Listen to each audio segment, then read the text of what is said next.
ರಾಜ್ಯದಲ್ಲಿ ಸರ್ಕಾರಿ ಕನ್ನಡ ಶಾಲೆಗಳನ್ನು ಮುಚ್ಚಲು ಶಿಕ್ಷಣ ಇಲಾಖೆ ಮುಂದಾಗಿದೆ.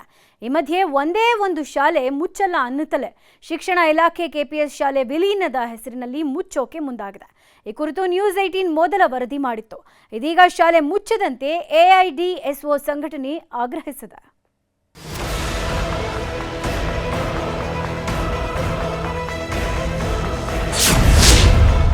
25,000 ಸರ್ಕಾರಿ ಶಾಲೆಗಳ ವಿಲೀನಕ್ಕೆ ಎಐಡಿಎಸ್ಒ ವಿರೋಧ. ಕೆಪಿಎಸ್ ಮ್ಯಾಗ್ನೆಟ್ ಹೆಸರಲ್ಲಿ ಬೀಗ ಹಾಕಿದ್ರೆ ಹೋರಾಟದ ಎಚ್ಚರಿಕೆ. ಸರ್ಕಾರಿ ಶಾಲೆಗಳು ಉಳಿಬೇಕು, ಬಡವರ ಮಕ್ಕಳು ಕನ್ನಡದಲ್ಲೇ ಶಿಕ್ಷಣ ಕಲಿಬೇಕು ಅಂತ ಭಾಷಣದಲ್ಲಿ ಹೇಳೋ ಸರ್ಕಾರ ಇದೇ ಕನ್ನಡ ಶಾಲೆಗಳನ್ನ ಮುಚ್ಚಲು ಮುಂದಾಗಿದೆ.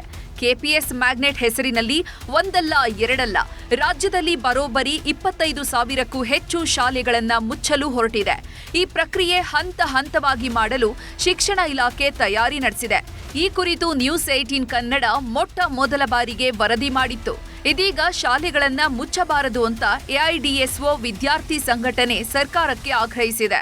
ಪೋಷಕರು ಹೇಳ್ತಾ ಇದ್ದಾರೆ, ನಮ್ಮ ಊರಿನ ಶಾಲೆನ ಮುಚ್ಚಕ್ ನಾವು ಬಿಡಲ್ಲ, ನಮ್ಮ ಮಕ್ಕಳನ್ನ ನಾವು ಹೊಂಗನೂರು ಶಾಲೆಗೆ ಕಳ್ಸಕ್ ತಯಾರಿಲ್ಲ, ಈ ಊರಿನ ನಮ್ಮ ಊರಿನ ಕನ್ನಡ ಶಾಲೆ ಉಳಿಬೇಕು ಅಂತೇಳಿ ಫೈಟ್ ಮಾಡ್ತಾ ಇದ್ದಾರೆ.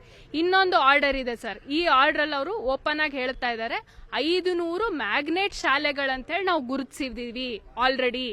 ಆ ಶಾಲೆಗಳಿಗೆ ನಾವು ಒಂದಕ್ಕಿಂತಲೂ 5 ಕಿಲೋಮೀಟರ್ ವ್ಯಾಪ್ತಿಯಲ್ಲಿ ಬರುವಂತ ಸಣ್ಣ ಗಾತ್ರದ ಅಂತ ಬಳಸ್ತಾ ಇದಾರೆ ಸರ್. ಇವ್ರು 100 ಮಕ್ಳಿರೋದು ಇವ್ರ ಪ್ರಕಾರ ಸಣ್ಣ ಗಾತ್ರನೇ, 80 ಮಕ್ಳಿರೋದು ಇವ್ರ ಪ್ರಕಾರ ಸಣ್ಣ ಗಾತ್ರನೇ ಸರ್. ಇವತ್ತು ಸರ್ಕಾರಿ ಶಾಲೆನಲ್ಲಿ ಮಕ್ಕಳ ಸಂಖ್ಯೆ ಕಡಿಮೆ ಆಗೋದಕ್ಕೆ ಎಲ್ಲ ಸರ್ಕಾರಗಳು ಕಾರಣ.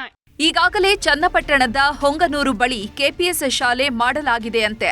ಸುತ್ತಮುತ್ತಲ ಶಾಲೆ ವಿಲೀನ ಆದೇಶ ಪ್ರತಿಯನ್ನ ತೋರಿಸಿ ಎಐಡಿಎಸ್ಒ ಸಂಘಟನೆ ಬೇಸರ ವ್ಯಕ್ತಪಡಿಸಿದೆ. ಮತ್ತೊಂದು ಕಡೆ ಎಐಡಿಎಸ್ಒ ವಿದ್ಯಾರ್ಥಿ ಸಂಘಟನೆ ಬಂದ್ ಮಾಡ್ತಾ ಇರುವಂತಹ ಶಾಲೆಗಳ ಪಟ್ಟಿಯನ್ನ ಬಿಡುಗಡೆ ಮಾಡಿದೆ. ಕೆಪಿಎಸ್ ಮ್ಯಾಗ್ನೆಟ್ ಯೋಜನೆಯಲ್ಲಿ ಶಾಲೆಗಳ ವಿಲೀನೀಕರಣವನ್ನ ಮಾಡೋದು ಸರಿಯಲ್ಲ. ಶಿಕ್ಷಣ ಸಚಿವ ಮಧು ಬಂಗಾರಪ್ಪ ಒಂದೇ ಒಂದು ಶಾಲೆಯನ್ನು ಮುಚ್ಚಲ್ಲ ಅಂತ ಹೇಳ್ತಾ ಶಾಲೆ ಮುಚ್ಚಲು ಆದೇಶ ಹೊರಡಿಸಿರೋದ್ಯಾಕೆ ಅಂತ ಸಂಘಟನೆ ಪ್ರಶ್ನಿಸಿದೆ. ಮ್ಯಾಗ್ನೆಟ್ ಶಾಲೆಗಳನ್ನ ಗುರುತಿಸಿದೀವಿ ಅಂತ ಹೇಳ್ತಿದ್ದಾರೆ.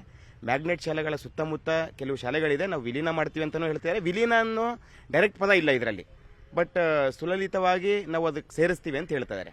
ಅದೇನು ಸುಲಲಿತ ಗೊತ್ತಿಲ್ಲ. ಸೊ 100 ಜನ ಇರೋ ಸ್ಟ್ರೆಂತು ಚನ್ನಪಟ್ಟಣದಲ್ಲಿರುವಂಥ ಸ್ಟೂಡೆಂಟ್ಸ್ ಈ ಶಾಲೆಗೆ ಹೋಗಬೇಕು, ಹೊಂಗನೂರು ಶಾಲೆಗೇನೆ. ಇನ್ನೊಂದು ಕಡೆಯಿಂದನೂ ಸ್ಟೂಡೆಂಟ್ಸ್ 120 ಜನ ಇರೋರು ಕೂಡ ಇದಕ್ಕೆ ಹೋಗಬೇಕು. ಸೊ ಅಲ್ಲಿ ಜನಗಳು ನಿಂತಿದ್ದಾರೆ ಸರ್. ಎಐಡಿಎಸ್ಒ ನಾಯಕತ್ವ ಕೊಡ್ತಾ ಇದೆ. ನಾವು ಇಷ್ಟಿಷ್ಟು ಮೆಮೊರೆಂಡಮ್ಗಳನ್ನ ಕಟ್ಟಿದೀವಿ, ಇಷ್ಟಿಷ್ಟು ಮೀಟಿಂಗ್ಗಳನ್ನ ಮಾಡಿದೀವಿ, ಹೋರಾಟಗಳು ಪ್ರತಿಭಟನೆಗಳನ್ನ ಮಾಡಿದ್ವಿ. ಇಲ್ಲೇ ಫ್ರೀಡಂ ಪಾರ್ಕ್ ಅಲ್ಲಿ ಹೋದ ವಾರದಲ್ಲಿ ಮಾಡಿದ್ವಿ.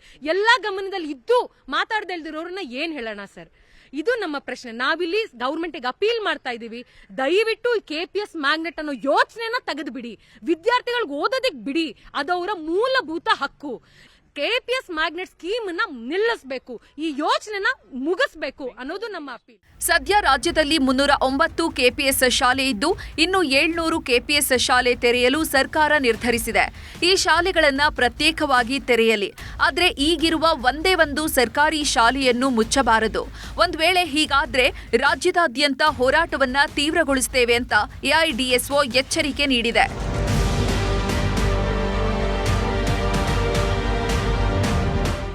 ಶರಣು ಹಂಪಿ, ನ್ಯೂಸ್ 18.